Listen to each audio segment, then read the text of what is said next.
crisis to the stage of history. The social media star turned president of a divided nation. A leader who dared to challenge the system and rewrite Argentina's future. The man who created a following from voicing his unwavering principles of freedom. America Business Forum presents Javier Milei.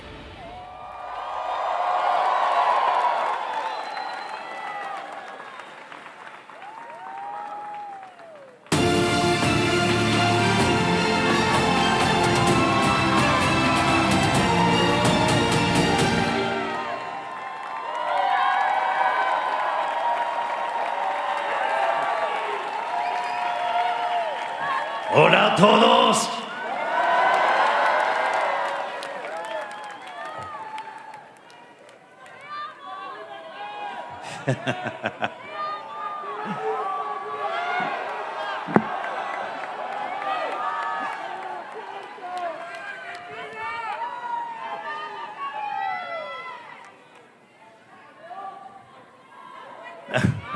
No, gracias a ustedes, por favor. Gracias por recibirme con tanto cariño. Muchas gracias.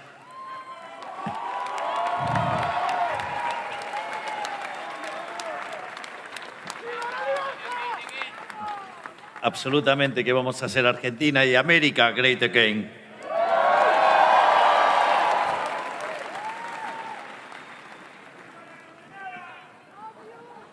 Y no se dejen intimidar por algunos resultados locales.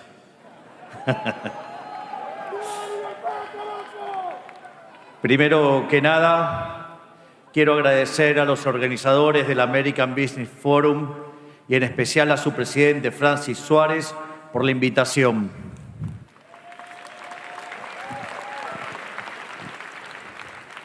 Es un honor estar acá rodeado de figuras tan destacables como el presidente Trump, un amigo tanto personal como de la República Argentina. También me alegra poder compartir el escenario con uno de nuestros más ilustres deportistas y orgullo de todos los argentinos, Lionel Messi.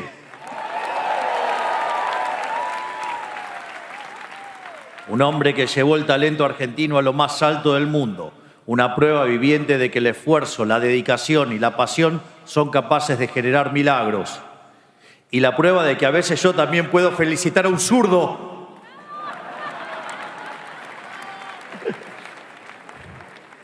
Quiero aprovechar este foro de empresarios, líderes, deportistas y pensadores para volver sobre una cuestión que informa toda nuestra gestión en Argentina. Por demasiado tiempo nos acostumbramos a escuchar de parte de políticos e intelectuales que el capitalismo era una suerte de mal necesario con el que tenemos que convivir en nuestras sociedades. Por supuesto, también existen quienes militan abiertamente el comunismo y la economía planificada, pero son los menos y están en el margen de nuestros sistemas políticos. Pero la posición a la que quiero referirme está mucho más extendida en Occidente. Hablo de la crítica al libre mercado para justificar la intervención estatal. Esta es más normal y popular. Ha ganado cientos de elecciones legítimas a lo largo del último siglo en el continente americano y europeo. Y por eso mismo es aún más nociva. Para no aburrirlos, voy a resumir un argumento. Ellos conceden que el capitalismo es la única forma que encontramos de asegurar crecimiento económico, pero sostienen que dicho crecimiento impacta de forma muy desigual en la sociedad y también, por su propia dinámica, tiende a estancarse. Por eso, según dicen, necesitaríamos que el Estado intervenga activamente en el mercado. El Estado, según ellos, debe meterse ahí para asegurar la igualdad entre los ciudadanos y evitar que surjan monopolios o fallas de mercado. El libre mercado, según ellos, no es óptimo para garantizar el crecimiento y termina impidiendo el bienestar general para favorecer a unos pocos, en detrimento de las grandes mayorías. El argumento establece que se necesita un crecimiento con justicia social y el Estado tiene que tener un rol activo en la vida económica para asegurarlo. Según esta visión, de nada valen todos los mieles del crecimiento sin que el Estado las redistribuya.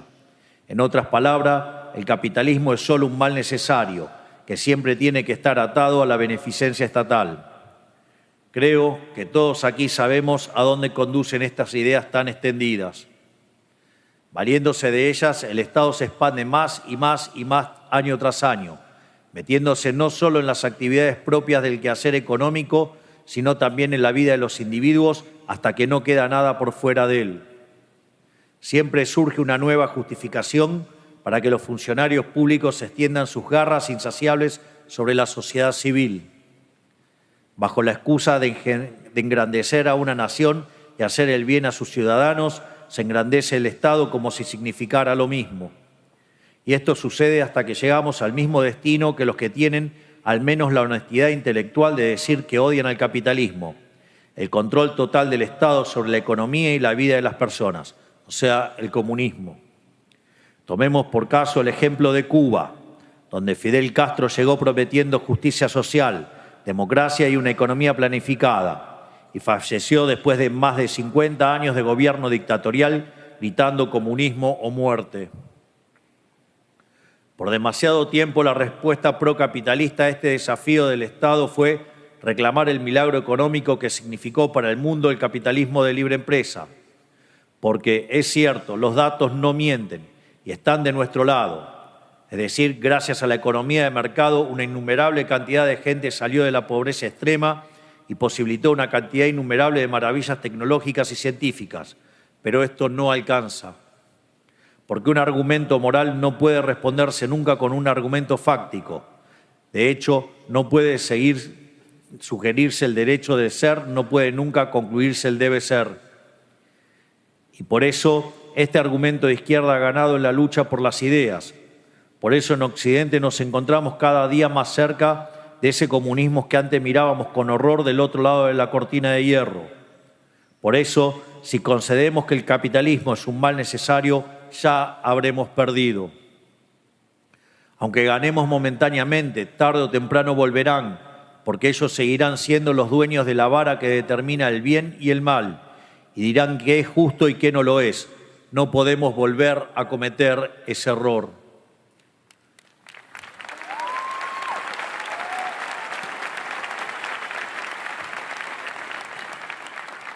Por eso, hoy vengo a decirles que el capitalismo no es mal alguno, sino que es la forma que toma la verdadera justicia en este mundo, porque es la consecuencia natural de la dignidad y la libertad del hombre, al cual le pertenece el fruto de su trabajo. No tenemos en esta vida muchos derechos naturales más allá del derecho a ser dueños del sudor de nuestra frente, que no es más que el derecho a ser dueños y disponer libremente de nuestro tiempo de vida, ya sea para usarlo para nosotros mismos o venderlos a otros como fuerza de trabajo. Es eso lo que nos hace a todos hombres libres y nos diferencia de los esclavos, institución nefasta abolida precisamente por las sociedades libres antes que ninguna otra. De esta libertad se deriva el derecho a la propiedad privada y a la discreción para disponer de ella dentro de los márgenes de la ley común. La inversión, el ahorro, el consumo solo son fenómenos que emergen de esta simple verdad. Aviso que los controles de renta es un ataque al derecho de propiedad, afecta al sistema de precios, afecta al funcionamiento del sistema y termina destruyendo todo a su paso.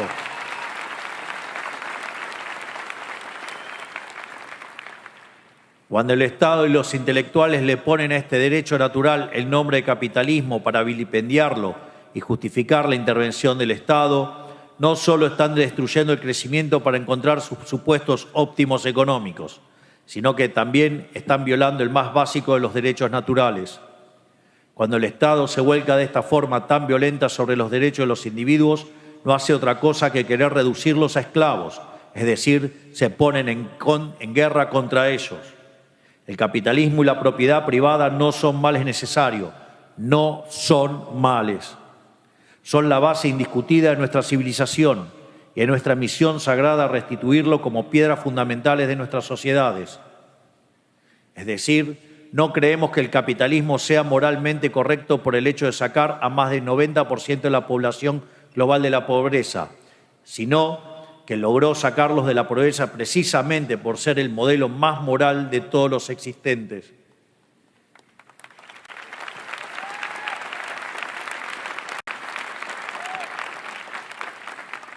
En este sentido, quiero citar un libro de uno de los economistas austríacos más importantes de la historia, que es profesor en la Universidad de New York, que se llama Israel Kirzner. Tiene un libro que se llama Creatividad, Capitalismo y Justicia Distributiva. Y el planteo que se hace es que es indiscutida la superioridad productiva del capitalismo versus el socialismo. Y esto es tan así que ni los socialistas lo cuestionan. Pero al sistema capitalista se lo tacha de injusto, se lo cuestiona porque distribuye mal los resultados, lo tacha en lo moral. Y lo que hace Israel Kirzner justamente es decir lo siguiente: si efectivamente el sistema es inmoral, es injusto y va reñido con la ética, por más que sea más productivo, no vale la pena defenderlo. Y ese tema, digamos, se lo toma muy en serio y básicamente con dos ideas fundamentales: el principio de apropiación de Locke, es decir, el que lo descubre se lo queda, y con la idea de Hayek del mercado como proceso de descubrimiento. Israel Kirzner prueba no solo que el sistema capitalista es el único que puede ser eficiente, sino que al mismo tiempo prueba que es el único sistema justo. Y eso les duela o no les duela a los socialistas, nuestro sistema no solo es más productivo, sino que es el único que está de mano de la moral y de la ética, no como el sistema asesino de ellos.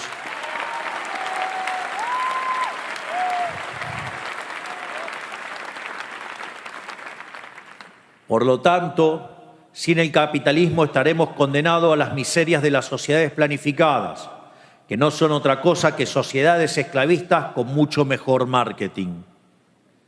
Lo que ellos llaman el Estado presente, o en inglés el welfare state, no es más que la frase que dicen para ocultar que en el fondo su camino es el camino de servidumbre. Aquí quiero hacer alguna también mención a una obra muy importante de uno de los economistas anarcocapitalistas más importantes del mundo, que es el profesor Jesús Huerta del Soto, en un trabajo que se llama La teoría de la eficiencia dinámica. Y en ese trabajo lo que él busca es determinar cuál es el sendero óptimo de crecimiento. Y después de hacer unas disquisiciones sobre distintos aspectos de la teoría económica, lo que señala es muy fuerte, porque dice: nada que sea injusto puede ser eficiente. Es decir, en el altar de la eficiencia paretiana con el que trabajamos los economistas, no debería haber lugar alguno sobre algo que es injusto. Y al mismo tiempo señala: todo aquello que sea eficiente, además, inexorablemente tiene que ser justo. Y eso es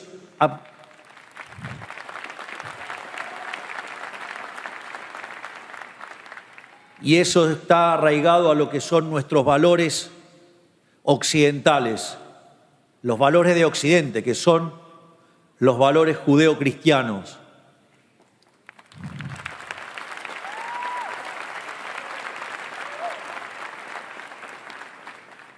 Y es más, a prueba de ejemplo, cuando tengo reuniones de gabinete, digo, siempre hay una regla. Siempre los valores éticos y morales están por encima de lo que dicta el utilitarismo político. No hay concesiones para hacer lo que está bien, y cuando ustedes hacen lo que es justo y éticamente correcto, el país va a prosperar.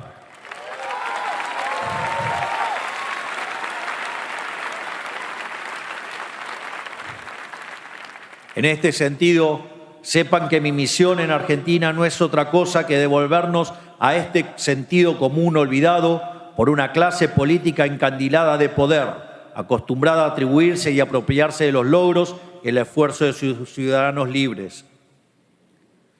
Pasando estrictamente a lo que es Argentina, como todos bien saben, mi partido viene de una victoria histórica en las elecciones legislativas.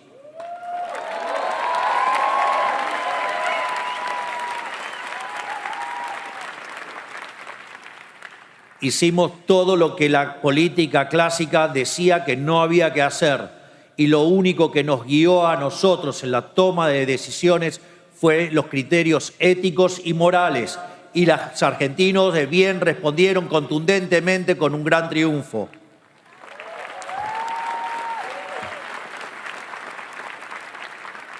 Ganamos ampliamente en votos a nivel nacional e incluso llegamos a remontar una diferencia de más de 14 puntos en la provincia de Buenos Aires, que concentra 1/3 de la población del país. Fueron meses muy duros para los argentinos, donde por culpa del golpe económico que la oposición intentó llevar a cabo desde el Congreso, la economía del país se vio ralentizada, generando incertidumbre y malestar en los ciudadanos.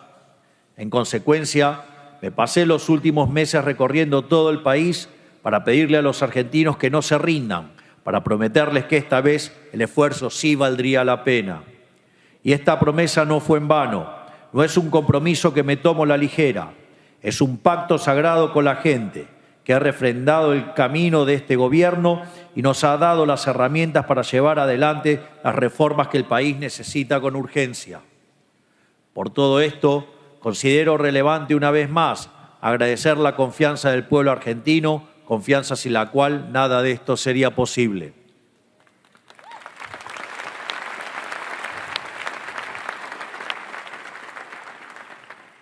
Pero, ¿por qué decimos que esta vez el esfuerzo vale la pena? Porque lo que está en juego en esta elección era verdaderamente gigantesco. Estas elecciones fueron un plebiscito entre dos modelos de país, el modelo de la libertad y el capitalismo, con el orden fiscal como principal caballo de batalla, o el modelo de la servidumbre, que describimos como su Goliat, el déficit, la emisión monetaria, la deuda y obviamente el empobrecimiento. Como mencioné antes, desde hace meses venimos recibiendo bombardeos sistemáticos desde el Congreso. Casi todos los economistas del país insistían, en medio de un ataque legislativo, al superávit fiscal, que nuestro programa económico estaba terminado, y se agarraban de la evolución del precio de los activos y la suba del riesgo país para fundamentarlo.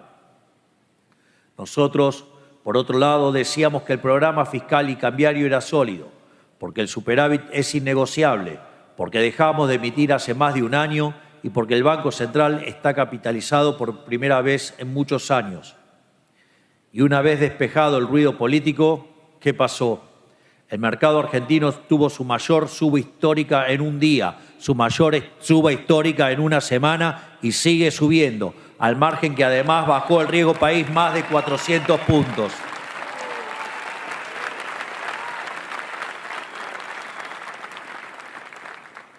En definitiva, pasó lo opuesto exacto de aquel infame 12 de agosto de 2019, en donde protagonizamos uno de los mayores desplomes bursátiles en la historia del mundo por la mera posibilidad de que el kirchnerismo volviera al poder. Que dicho sea de paso, no es ni más ni menos que una de las sucursales del socialismo del siglo XXI y que en algún lugar de la costa este ha entrado. Aquí.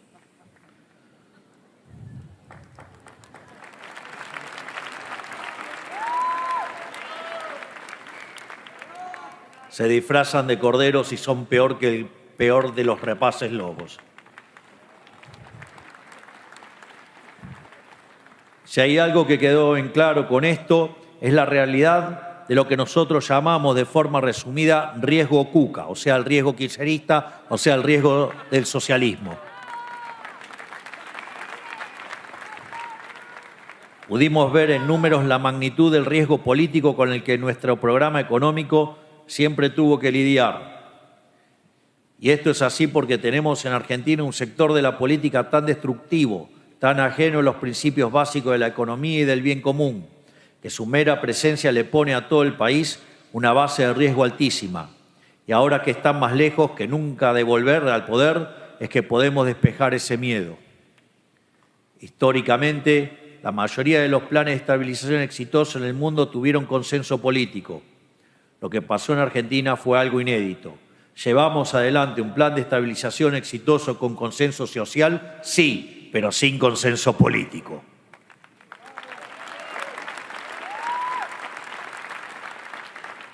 Pero los embates desestabilizadores fueron profundamente dañinos para la sociedad.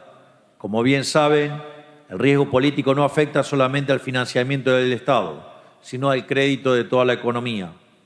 La locura kirchnerista hace que todas las empresas paguen más caro el financiamiento, que tomen menos gente, que hagan menos obras y que se pueda vender menos a crédito.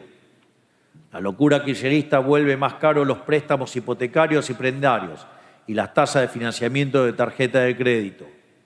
Ante este panorama, muchos querían que resolviéramos un problema de riesgo estructural con política monetaria. Querían que inyectáramos pesos para solucionar un problema de confianza y caída en la demanda de dinero. Puesto en términos económicos, querían solucionar la caída de demanda aumentando la oferta. Puesto en términos cotidianos, nos estaban pidiendo que apagáramos un incendio echándole más gasolina. Pero entendiendo que esto solo hubiera agravado el problema, sostuvimos el esquema monetario. Volviendo al punto, convivimos con una parte del sistema político que rechaza hacer lo que la Argentina necesita. Y a esa oposición acabamos de derrotar contundentemente las urnas. Y eso es lo que importa.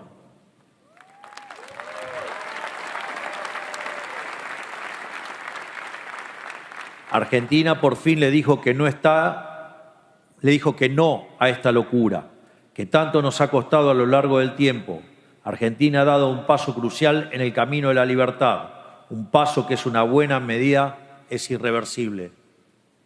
Ahora, como país, nos toca compensar el tiempo perdido. Llevamos décadas de rezago en comparación con el resto de los países de la región y más aún del mundo, para la cantidad de bienes y servicios de alta demanda que podemos producir.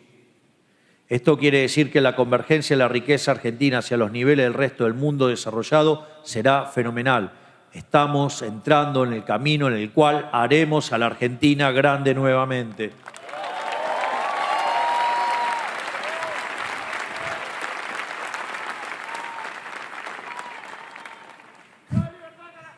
¡Viva! Esto está asociado a un cambio de paradigma que se dio en Argentina en los últimos años. Estamos reencontrándonos con la fe en que la propiedad privada y el libre ejercicio de la misma, dentro de los márgenes de la ley, son el único camino para alcanzar la prosperidad. Y necesitamos asentar este cambio para que cada día menos gente sufra por la pobreza, para que cada día más gente pueda perseguir sus sueños, ya sea tener una casa en la cual criar a su familia, ya sea tener un auto que siempre quisieron, o sea poder empezar un negocio. Porque el cambio es volver a traer la libertad y la responsabilidad para todos nuestros ciudadanos. Este es el país de la libertad con el que soñamos, y es un país con el que estamos comprometidos y estamos cada día más cerca de alcanzar. Un país que se alce como faro de un occidente adormecido por las mieles del Estado presente, por los argumentos falaces de quienes ven en el capitalismo un mal necesario y quienes bregan por un Estado presente que solo trae la ilusión del bienestar, que hoy, a costa de destruir el bienestar del mañana, como ha quedado demostrado en Argentina. Y lo quiero repetir de nuevo para que quede bien claro. Un Estado presente que solo trae la ilusión del bienestar de hoy, a costa de destruir el bienestar de mañana, como ha quedado demostrado en Argentina.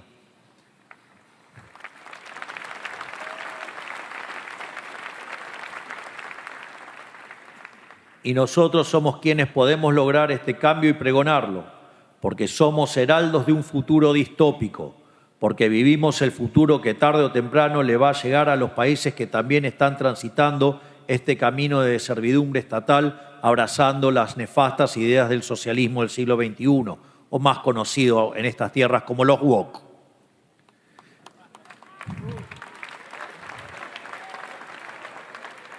Ya vivimos como décadas de estatismo convirtieron a la Argentina, un país destinado a la grandeza, en ruinas. Y hoy tenemos el deber y el desafío de reconstruirlo. Hoy tenemos el deber y el desafío de sentar las bases de un futuro mejor. Y lo fundamental es que 2 de cada 3 argentinos quieren este nuevo camino. Como dije el domingo 27 de octubre al recibir los resultados, 2 de cada 3 argentinos no quieren volver al pasado. Ya no quieren más socialismo del siglo XXI. Ya se dieron cuenta de la mentira.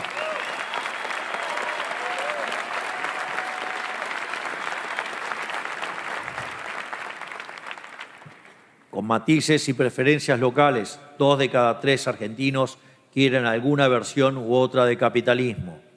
Esa es la ventana de oportunidades que hoy se nos abre a todos. Nosotros tenemos la vocación de alinear a todos los actores procapitalistas del país, que representan al menos 2/3 de nuestra sociedad. Es hora de construir un gran consenso capitalista en Argentina. Y esta gran coalición del crecimiento se encuentra con una nación en la que está todo por hacerse. Un país descapitalizado por años de dirigismo irresponsable que privilegiaba el consumo por sobre la inversión. Esto es tan así que, al día de hoy, el 70% de las importaciones en Argentina corresponden a bienes de capital e insumos productivos. El sector privado ya sabe lo que tiene que hacer, conoce las oportunidades y entiende que el momento para aprovecharla es ahora. Fruto de la capitalización que recién estamos comenzando a ver y que se irá acrecentando con los años, Argentina explotará recursos y hará crecer industrias hoy subdesarrolladas. Por poner algunos ejemplos, tenemos prácticamente la misma cantidad de cabeza de ganado que hace 30 años. Una locura para un país famoso por la calidad de su carne. En línea con esto, quisiera agradecer al presidente Donald Trump y a toda su administración por haber alcanzado un acuerdo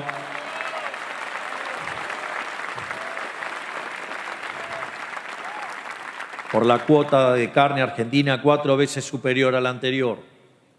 Esto no es más que uno de los acuerdos comerciales que Argentina y Estados Unidos se deben hace muchos años y que entre ambos países estamos trabajando por rectificar.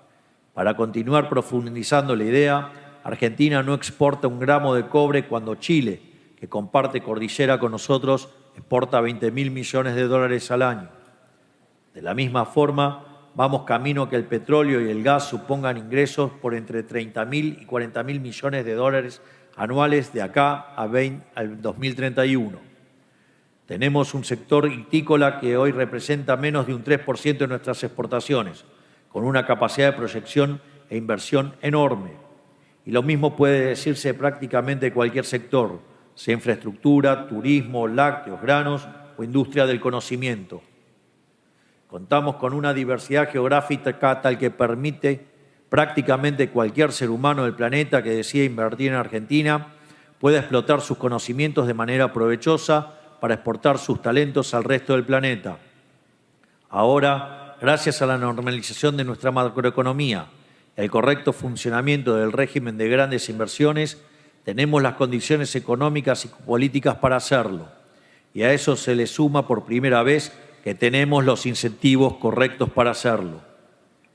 No por nada, ya hemos tenido anuncios por más de 100.000 millones de dólares en el último año, de los cuales más de 50.000 ya se encuentran en distintas instancias de aprobación. Por eso, debemos seguir avanzando en este sendero, en este sentido. Sepan que a partir de diciembre tendremos el Congreso más reformista de la historia argentina.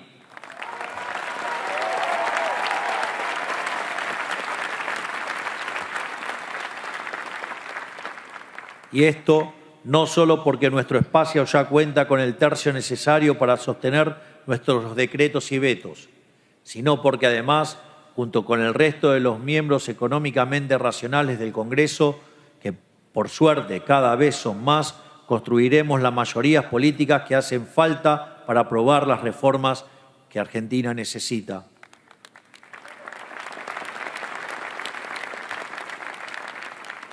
En este sentido, hablamos de una modernización laboral para actualizar las condiciones bajo las cuales se genera empleo en Argentina, acomodándolas a estándares internacionales, para poder aumentar la cantidad de trabajadores pertenecientes al sistema formal.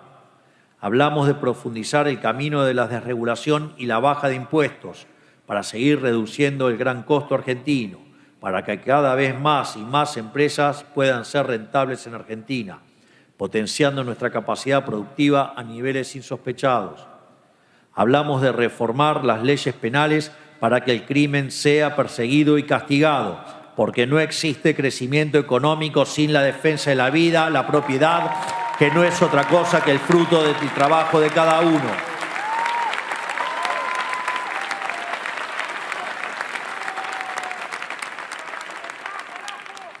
En Argentina, el que las hace, las paga.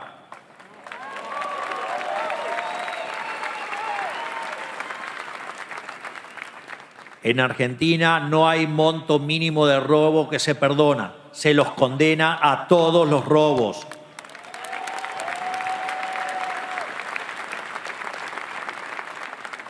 Sin ir más lejos, muchos recordarán la historia de Sodoma. Justamente, Sodoma era una ciudad en la que se podía robar, estaba permitido robar. Y así terminó destruida. En este sentido, hablamos de reformar las leyes penales para que el crimen sea perseguido y castigado, porque no existe crecimiento económico sin la defensa del derecho a la vida y la propiedad privada, como decía recién. Estas reformas nos permitirán grabar en piedra este camino y permitirán que todos los argentinos puedan crecer con la certeza de que el esfuerzo y el trabajo duro valen la pena, que la calidad de la vida mejora año a año, que sus hijos tendrán una vida que ellos no pudieron siquiera imaginar.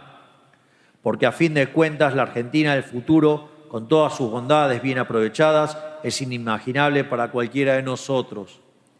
Y en este sentido quiero invitarlos a formar parte del futuro que estamos construyendo. Quiero invitarlos a que inviertan en este país y demuestren el poder y la superioridad moral del capitalismo, que sean parte de la redención que el pueblo argentino necesita y que servirá de ejemplo para el resto del mundo. Por todo esto, quiero darles las gracias por escucharme. Que Dios bendiga a América, que la fuerza del cielo nos acompañen y ¡viva la libertad, carajo! ¡Viva la libertad, carajo! ¡Viva la libertad, carajo! ¡Make America great again!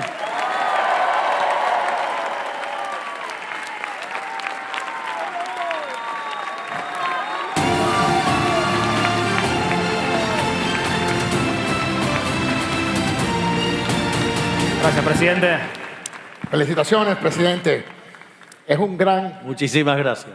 Es un gran privilegio, un honor como alcalde de Miami y presidente de American Business Forum, conjunto con el CEO y fundador de American Business Forum, entregarte un obsequio que es importante para los residentes de Miami, para los argentinos en el extranjero, para los pro-capitalistas y los anticomunistas.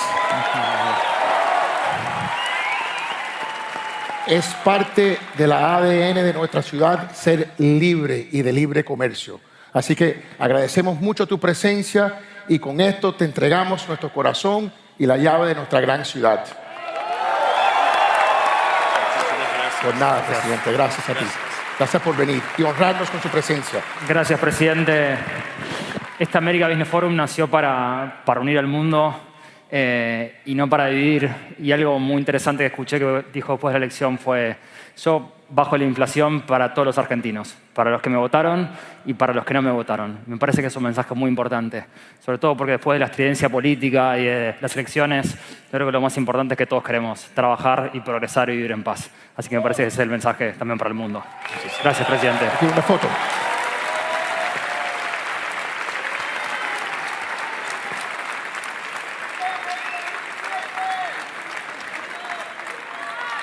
Hay algunos argentinos aquí, yo creo. Yo no te escucho, no te escucho, no te escucho. Aquí tenemos el presidente. ¡Viva la libertad, carajo! Vamos. Gracias, presidente. Gracias. Un placer. Gracias. ¡Viva la libertad, carajo! Muchas gracias. Buenísimo, me encanta.